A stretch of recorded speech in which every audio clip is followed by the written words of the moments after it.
We're always on a journey to explore and find out more about the origins of electronic music. Yeah. And there's definitely a sect of electronic music that originates from Germany. Yes, for sure. But it seems that, in all the research that I've done, there's many, many hands and fingers pointing at Conny Plank. Yes. When it comes to German electronic music. Yeah, the more that we learn about him, the more we realize he is the reason for the sound of modern electronic music that we have today, and the sort of direction that it took.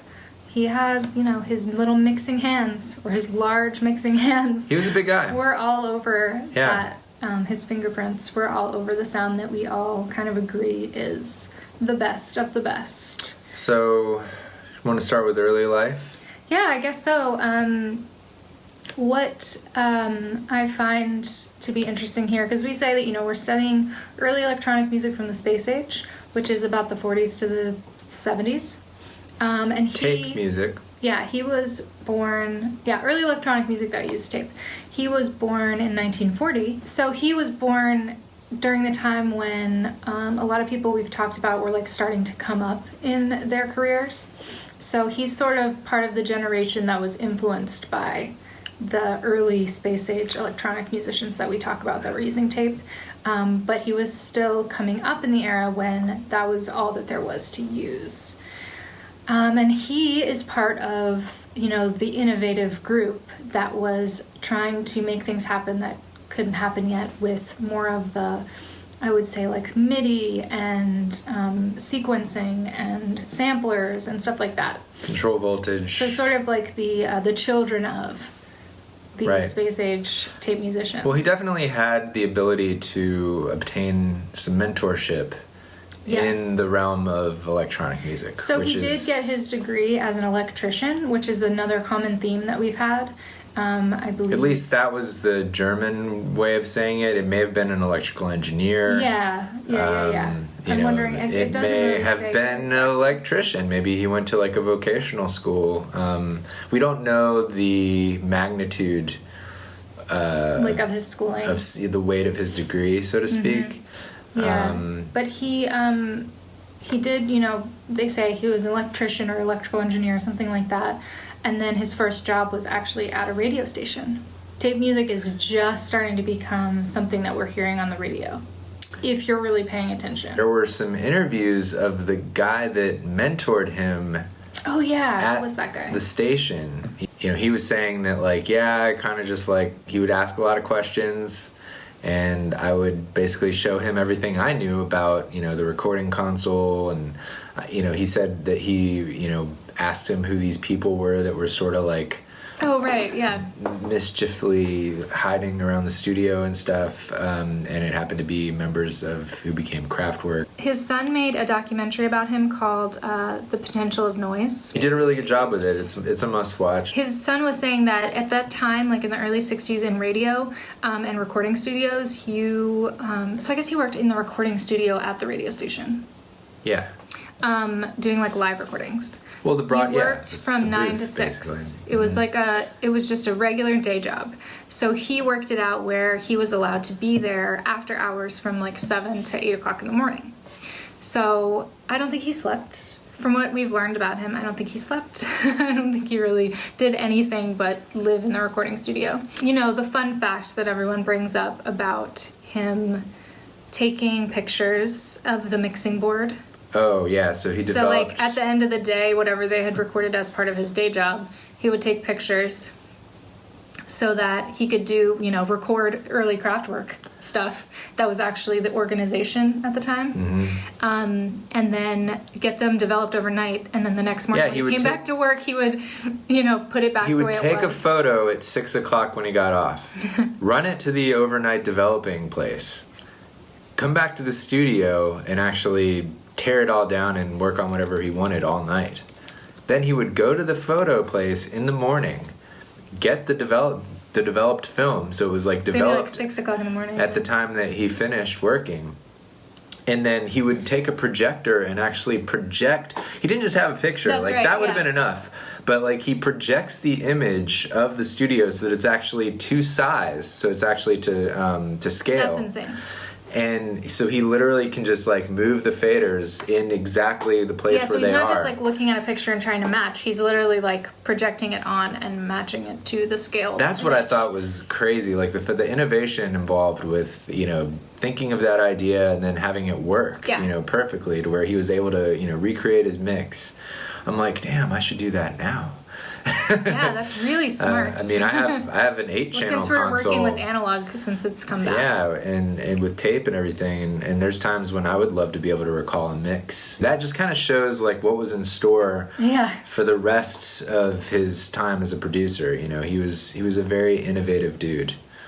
Yeah, so he obviously recorded the early Kraftwerk albums, and that's probably why his name gets tossed around so much, because they're the most famous of this era.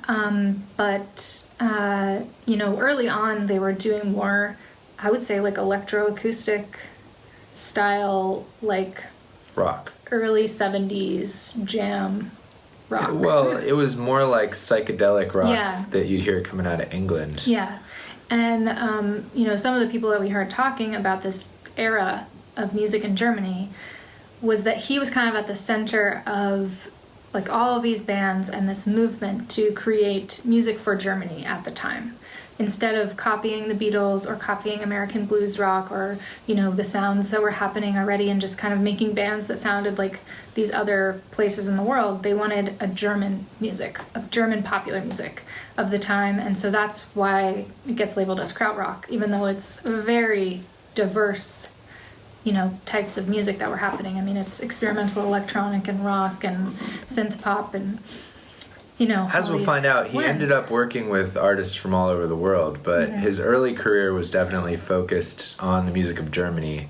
He had this way of producing where, you know, he was very hands-off, and he sort of like let the artist kind of, you know, just take themselves on their own journey, and he just wanted to make sure that he wasn't like putting them in a box and expecting, you know, almost certain like wanting them to blossom result. He wants to, and they say that he had this like uncanny ability to do that, you know, that he was very successful in that department. And I, you know, was talking to Jacqueline about the fact that I think that, you know, the thing that people don't talk about as much was that if you started to sound a little too cliche or a little too much like something else that was already happening, I think that's where you got the heavy critique from Connie. Apparently Brian Eno felt that he was extremely opinionated, where some other people would say, like, I felt like he never told me anything. He would just say, there's the magic. Like, he wanted the bands to come in and just sort of improvise and jam and play around and find their sound, and then he would say, there it is. Now let's start from there. But I think that he had a tendency to work with people that were already proven to not necessarily go down the same path as everyone else. Like he would look for the out of the box thinkers, and I think just like he had a good ear for production, I think he had a good sense to make sure, you know, that he was working with an artist that was going to be original. Although I did read more about the fact that while he's known for the sort of krautrock scene, he did actually produce, you know, every genre. Like when he was working at the radio. Folk, no, at his own studio. He was working in the early 60s. He was a working engineer. The 60s through the early 70s. In other recording studios, and he found that the bands would get too distracted by city life and wanting to party, and it wasn't just about recording, because he's obviously an obsessive person. So he moved his family out to the country outside of Cologne and built Connie's studio. It was literally called Connie's Studio, in the country where there was nothing else to do, so the bands would come and live at his compound and record, and that's all they could do. There was nothing else going on. From what I remember, they said they were building him like a custom mixing board, and the minute that it was done, they started recording Autobahn. He was building it. With his team. Right. I mean, he was, you know, leading the project. And the minute that it was ready, they started Autobahn. So if Autobahn was released in 1974, that's when the studio was like working in the studio. So it was really only 13 years. Huh, yeah. But so much, because he would say, like, bands would come and he would be like, oh, we can do your album in 3 days. Like, he was turning and burning. Yeah, absolutely. But But then some people would be there for 3 months. But without losing quality. Yeah, so he said, so it was also pretty popular to, like... Just live there for a while. If an artist wasn't quite sure, you know, what they were going to do for their next album, but they had a pretty significant budget, they would send them to Connie's place. And, you know, they might be there for 3 months, you know, like playing ping pong. Yeah. And then he'd be like, we are ready. Yeah, and then, you know, maybe like playing a little music here and there, but then, you know, there'd come this time when, you know, Connie knew that it was time to start the project. And I thought that was pretty interesting. So it was like one of the first sanctuary studios, you know, and they say that it was truly unique in that regard. And it was also top of the line, state of the art. Like, gear-wise, innovative. He had to have whatever was the most cutting edge, newest thing, and he wanted everything now. He wanted the newest. He had ideas about what things should be. He had people building things for him. So I think, you know, from what I've heard from a lot of these bands, like Cluster and Noi and Ultravox, you know, and everything in between, just to name a few, they had never been in a studio that state of the art. So not only had they never been to a studio that was that sort of a sanctuary, but also that they had not had access to this kind of equipment. And someone who actually knew what they were doing with it and was innovating. He kind of had a reputation for educating as he was producing. Like, he would teach you. He never charged anyone for his time. He would show you. He never charged for his... Probably another reason why he was really good at picking them was because he probably got money on the back end a lot of the time. I would imagine, since his bathroom was covered in gold and platinum records, that he was getting paid on the record sales and success. Yeah. And so he had to have intuition in that department. Because his studio was also a rental studio, so that's why there was classical music and folk music and all kinds of music, pop music. He would try to produce as much of it as he could, but he didn't do all of it. So there's a lot of music that maybe he was getting paid for the rental space of the studio. Gotcha. But not actually his name being on it. And so, going back to Kraftwerk. I was literally just going to say that exact same thing. Let's go back to Kraftwerk. Autobahn was the 4th studio record and the last studio record that they worked with Connie on. So what a shame. Yeah, what a shame. And that record is very special, especially like the extended version, you know, the full version, with just like the ridiculously long version of the track and everything, the title track. I would say, since he'd been working with them since 1969, since before they were even Kraftwerk, he was very, very influential in them becoming this very cutting-edge band that's timeless, that we say their sound is timeless. And I don't think that would have been possible. They were just another psych rock band, which I have this video that I know everybody shares all the time, but I never get sick of it, of like an early Kraftwerk concert from 1970 where they're playing like psych music and Florian's on his flute, and it's quite good, I think. I mean, they're just good musicians, so whatever they were doing, I enjoy, even if they're known for, you know, their experimental electronic pre-acid house type stuff. Acid house, pre-breakbeat. Yeah. Or being like the inventors of.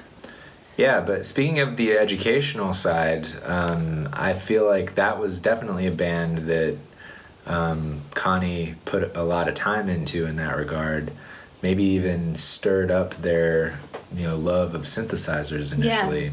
Because all the, you know, a lot of the interviews and stuff that I read, all they really talk about is how, like, after, you know, Autobahn, they created their own studio. Yes, interesting. I wonder where they learned that. And started buying all of the latest and greatest synthesizers. So they talk about, you know, the EMS vocoder and the Synthy and later on, like, the ARP stuff. You know, so they were really, you know, they became a synthesizer band, as we know and love, but I have a feeling that has a lot to do with their experience at Connie's place. Yeah, because it says here that they used their Kling Klang studio, reportedly cut off from the outside world with no phone or means of outside communication. Which I'm sure Connie had a phone, but that's very similar to Sounds this a idea lot like this of, idea you know, of- being in a sanctuary that's secluded from daily life, which nobody had really done before. Well, the other thing, if you want to talk about like how they were doing more like modulating acoustic instruments to make them sound like synthesizers. Right, like I guess for Autobahn especially, of course there's probably some synthesizer, but there's some mini Moog on that one. There's a lot of processing that was done using the mixing console and creative routing and using effects and processing through sort of like a modular synthesizer environment, using the console like a synthesizer. Connie's number one instrument, and this has been said, is definitely his console. Whatever he was using, he had one that he was sort of like always modifying and like customizing, but then later on, in the documentary with his son, or in that interview that we heard from Red Bull, his son said that he got an MCI console that was very modern and perfectly working, and like he could pump something out without dealing with some of the idiosyncrasies of his own console. That was something that they said too, is that he had sort of like a bunch of people working in this electronics workshop as part of his studio.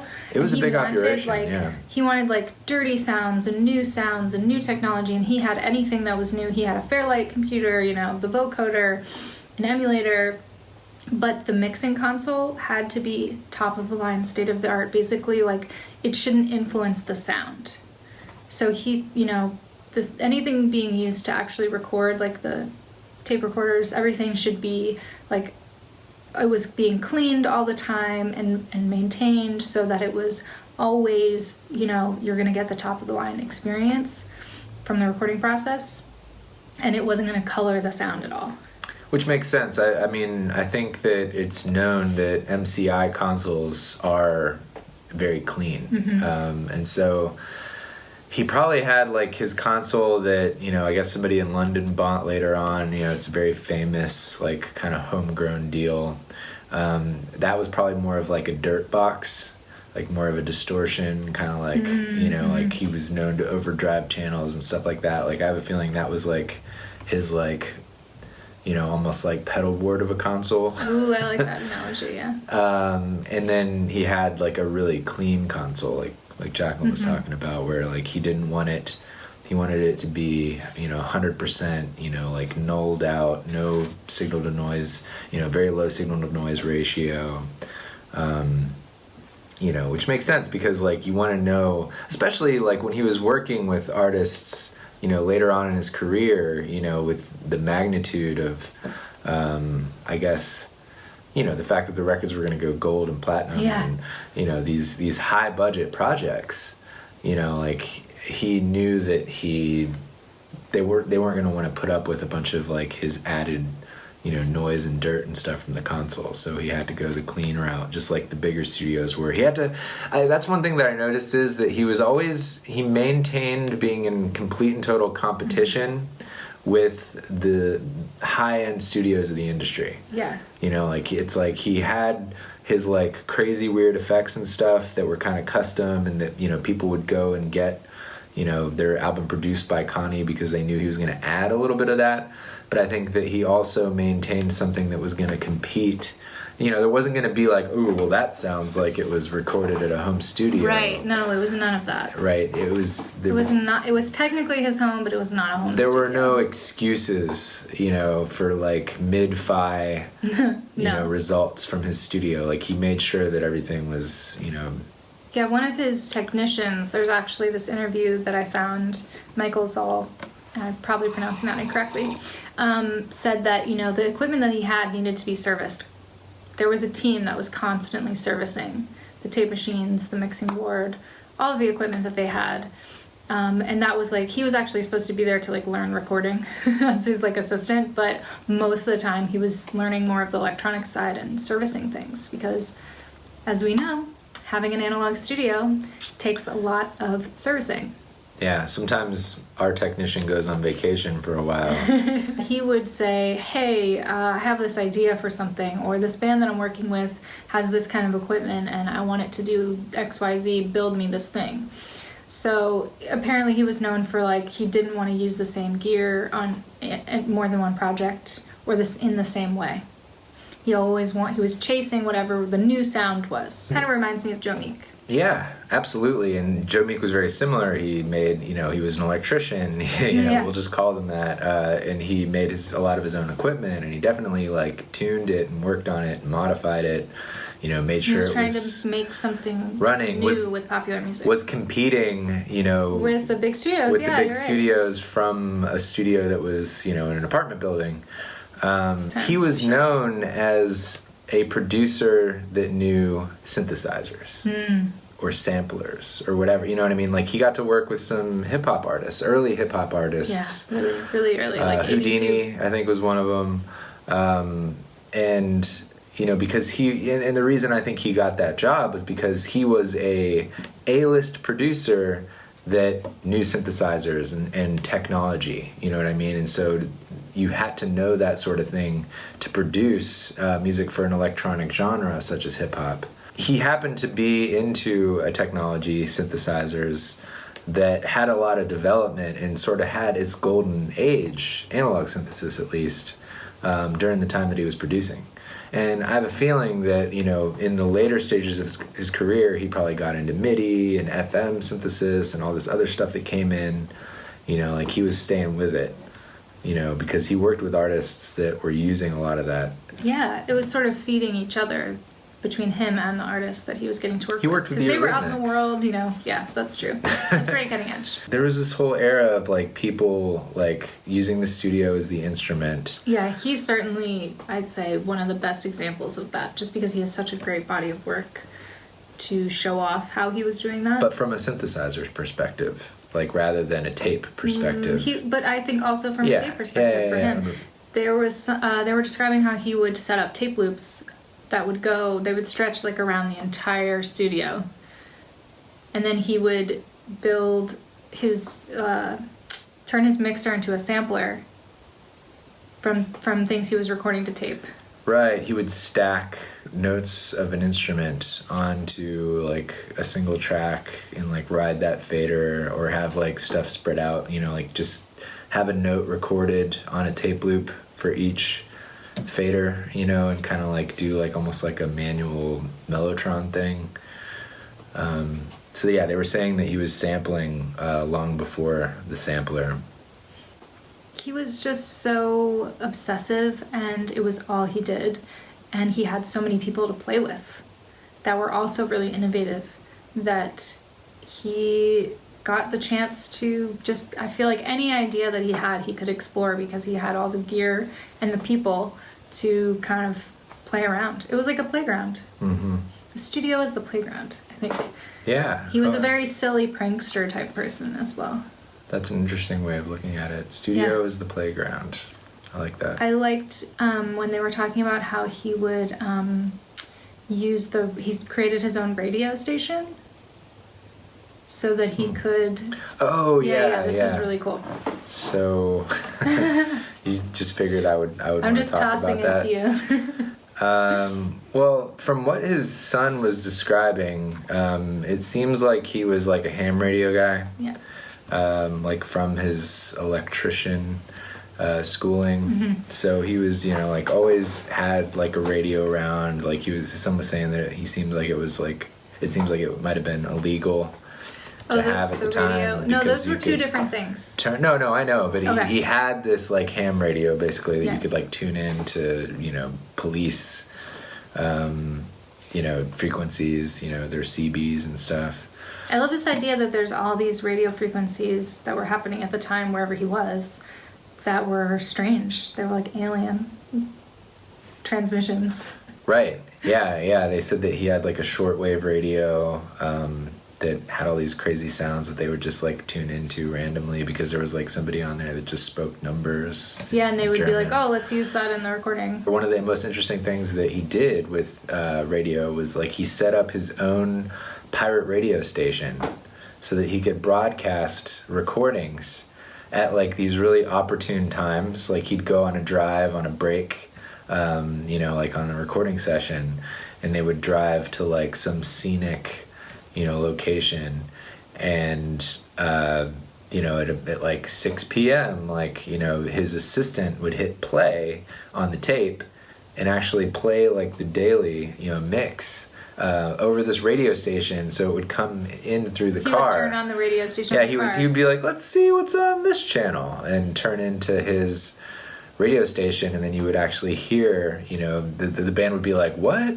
How are we on the radio? This is already on the radio? That can't be. So it's like a mix of his prankster and his like innovative mindset. Right. But the idea that, that's how people were going to experience the music he was recording for these bands was while they're driving in their cars listening to the radio. But the real reason was much more technical. But it's sort of like how you would like test a mix in different environments. Yeah, not like just I have to hear it in the car before I know if it's done or not. But the idea that he would transmit it over his own pirate radio station so he could really get as close to the experience as possible was cool. But yeah, there was more to it than that. There's the idea that, an FM broadcast has like a certain amount of compression that's done during the process, so he was trying to like emulate that sound, of like, well, this is what it's going to sound like on the radio before it got played on the radio. So he knew that, the radio is going to like, maybe boost some certain frequencies or like kill some of the low end or something like that. And so he wanted to make sure that whatever mix was coming through that broadcast was still going to have the punch or whatever that it needed to have on the radio before he, considered it done, which is, like, it's a sign of the times. I mean, people don't listen to the radio anymore. Yeah. I mean, how interesting. Yeah. But at the time, that was very important. That's kind of like, you don't know what it's going to say. It doesn't matter what it sounds like if it doesn't sound good on the radio. Something that really stuck with me that he said, there was this clip of him in Japan, and he walked into this place in Japan, and it was everyone was like on slot machines. They opened the documentary with that. Yeah, scene. It was a really small space with like all these Japanese businessmen at slot machines. And he was walking around with what I assume is a little field recorder, tape machine of some kind. And he recorded the sounds as he walked through. And then when he came out, he was talking to whoever was filming him. And this is, I think, 1981, I want to say. And he was explaining that any sound, any noise can be music if the human being that is listening to it enjoys it.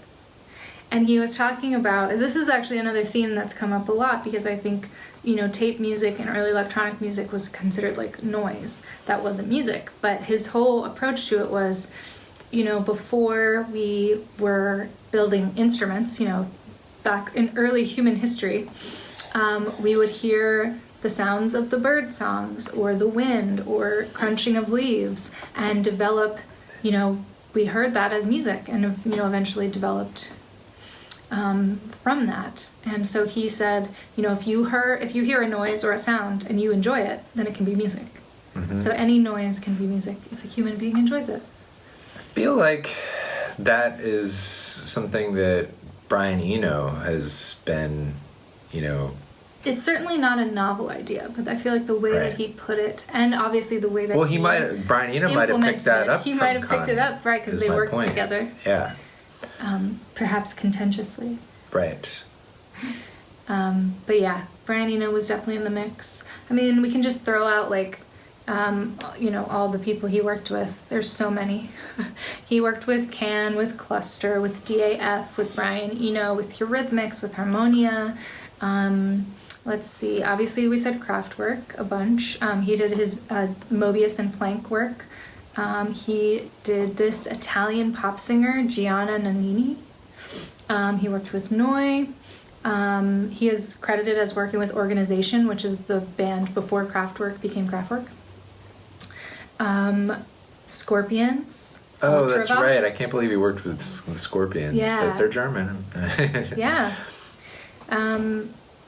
But also, I guess they're not counting Devo, but Devo came to his studio and Brian Eno technically produced them, but it sounds like they clicked more with Connie and he had a little more influence over sort of the energy and rawness of their sound. And Brian apparently wanted to keep making it pretty. And getting them to sing and have melody. And I'm glad that they were working in Connie's studio because he pushed them to be as weird as possible.